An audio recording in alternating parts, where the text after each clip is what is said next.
Mike? There we go. Hello. Okay, that was Love and Dangerous Times. We have Ian Stout is in our audience, who played Jason in the film. We also have Steve Gardner, who produced the film. And joining us, Steve, can we get the projector up and going?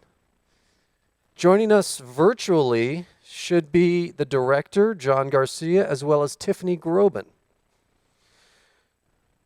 We also have an autographed poster to give away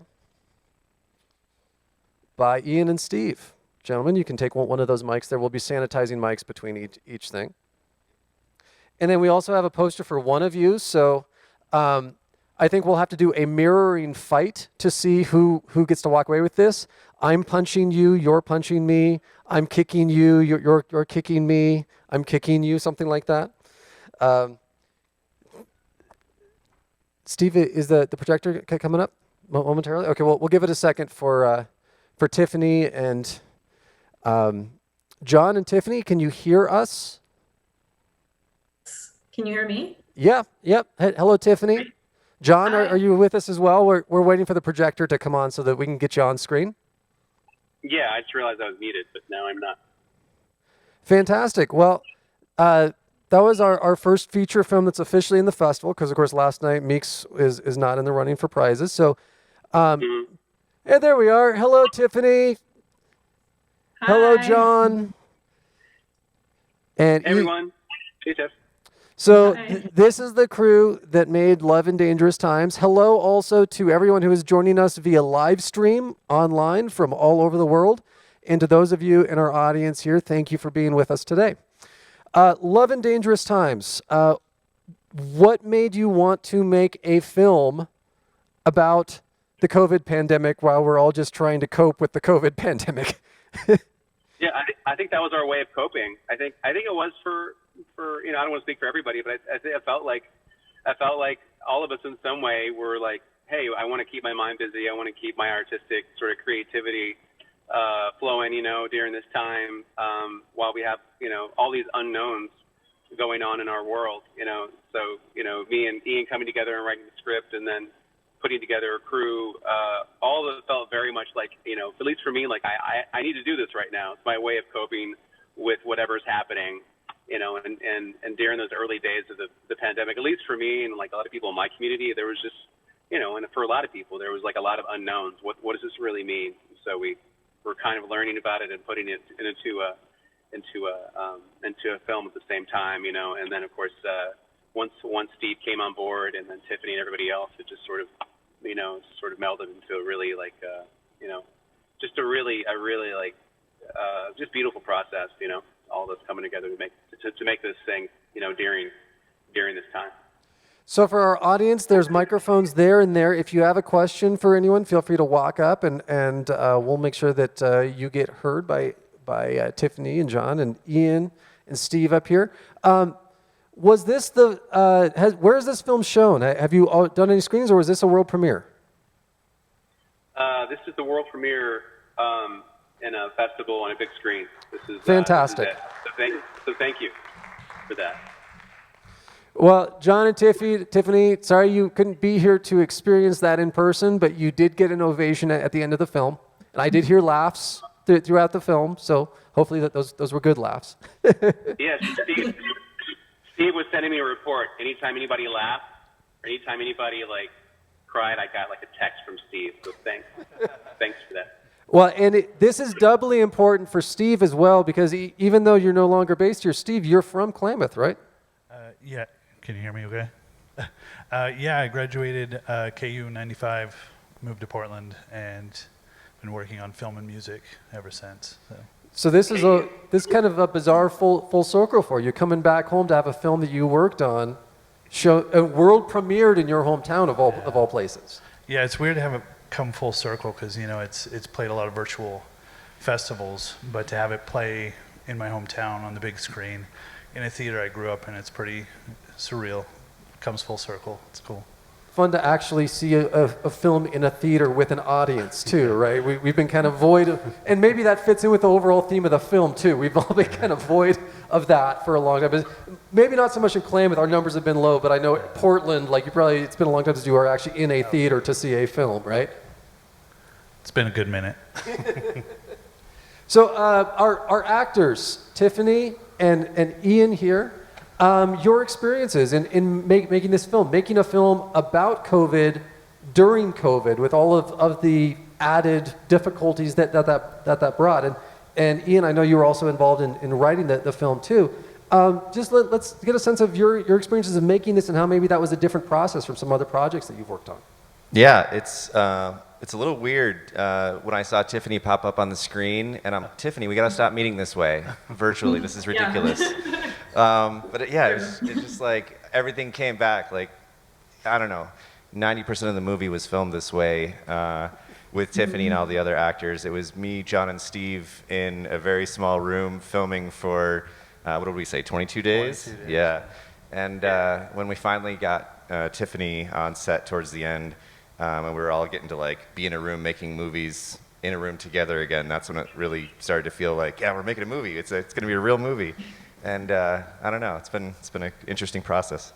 Tiffany, you want to add to that with your insight of the process of making a film where you weren't really there for most of it, and now not being here for the world premiere?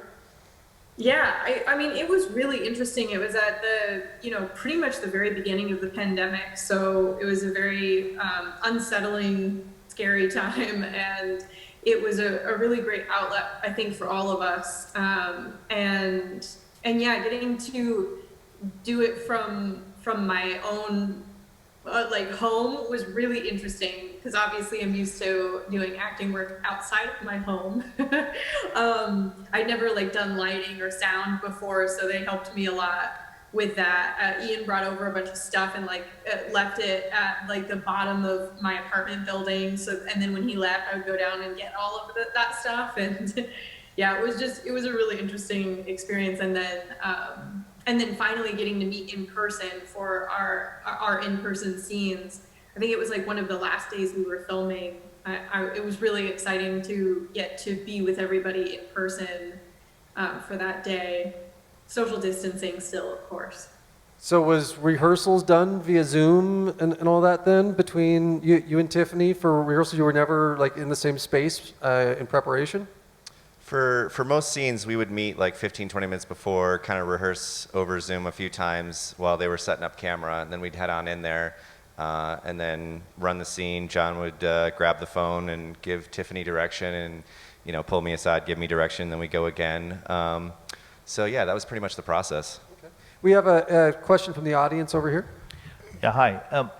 I love films that have surprises, and this film definitely had surprises. It was fun to watch those kind of, because you're thinking how certain films are going to, kind of roll out, and this film definitely kept me guessing, which I really appreciate. So great job with the writing. My question, though, is casting. Casting two people, in a pandemic, there has to be chemistry. So how hard was it to find the right two people to be, in this film? I know, Ian, you helped wrote it, of course, so, but, you could have made a lot of different casting choices with you and Tiffany. So what was the process that you guys went through to say, hey, these are the two right people? Because it really clicked for me. I really believe that you two had this thing, this chemistry, so that was awesome. I think one of the biggest things is just finding a solid actor who can drop in, and since there was a little nepotism between me and John, John's like, Ian, you got the part because you helped co-write it, and I was like, sweet. But we knew Tiffany was an amazing actress, and so we reached out to her and, get a couple of good actors working together, and the chemistry can just start to blossom. Yeah, I don't know. Do either of you want to speak to that?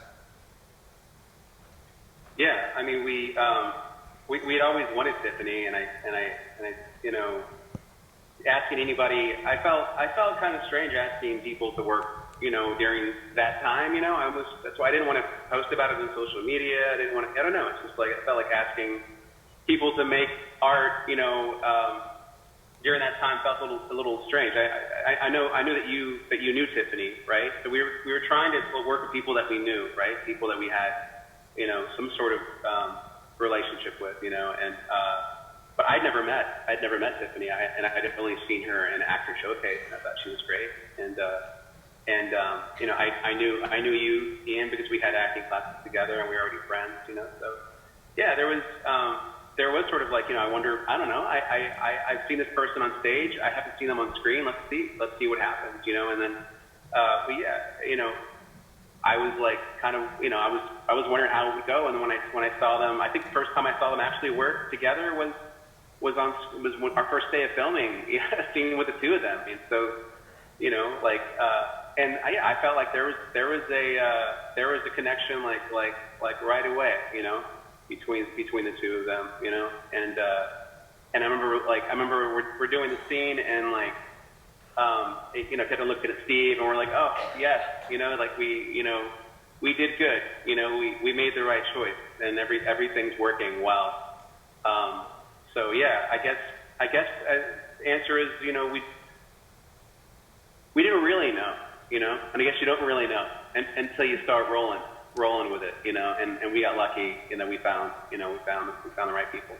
John? Even go ahead, sorry. We have time for one more question, and we have a question from the audience over here. We are shortening our in-person Q&As, just a FYI, but we have a lengthier Q&A that we have already recorded with Steve, Ian, John, and Tiffany. So for those of you who have an online pass, and those of you who are watching us via live stream, hello. If you check out the film on demand, immediately afterwards, a Q&A will run where we went probably about half an hour talking about the film. So there'll be lots more opportunities to explain what's going on. We have a question over here. Yes? Yeah, I actually have two questions. So, but the first one, was the filming done in block filming, or was it done actually from the beginning to the end, especially in thinking about Jason's character development arc?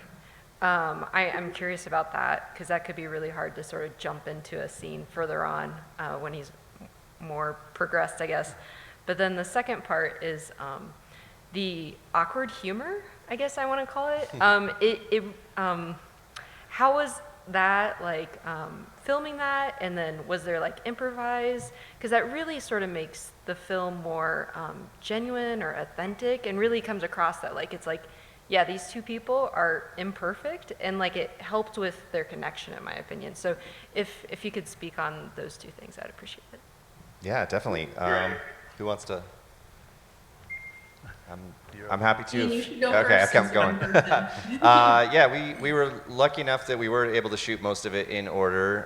A handful of scenes were shot out of order. Most movies, believe it or not, because of budget constraint, location, if you get a location, you got to shoot it all out in one day. So you'll maybe shoot beginning, middle, and end, and maybe in the reverse order. So it just helps to be a good actor with a well-honed craft, and then a good director to say, remember, this is where you are in the story. This is what just happened to you. What do you want? Where are you going? And so with all that in mind, you can jump around and film out of order. But we luckily, it was pretty easy to shoot most of this in order. So that helps. And then the second question. The second question was, we're not going to have time to get to it, unfortunately. No worries, but it was awkwardness being genuine. And in our Q&A, we talked extensively about the awkwardness of relationships and how that comes across so well in the film of don't say the wrong thing, don't say the wrong thing, oh crap, I said the wrong thing, kind of thing, is so true to life too in dating. So I appreciated the way you got that on film. I'm sure Lori appreciated that as well, and hopefully the rest of our audience did. John, Tiffany, thank you for joining us up there. Ian and Steve, thank you for making the trek down to be a part of this. This is for you, for you two to fight over. Thank you. And we have one that is autographed to give away to our audience. I think, Steve, maybe you have some family here, so maybe that should go to them. You two figure out who this gets to go to. But for each of our feature films, we will be giving away an autographed poster of the film. So thank you, gentlemen. Our next film is Youth v. Gov. Thank you. Also, a quick little reminder, when you're here, unless you are eating or drinking, please keep your masks on. I know no one likes to wear masks, but it's the reality of the times, and we're trying to follow the state mandates. So please be kind and help us out with that. Our next film is Youth v. Gov, which is a documentary about kids in Eugene who sued the federal government over climate change. You may have heard about that in the news. So afterwards, we will be joined by the producer of the film, Dennis Eig. So thank you, everyone, for joining us, and we'll move on very shortly to Youth v. Gov.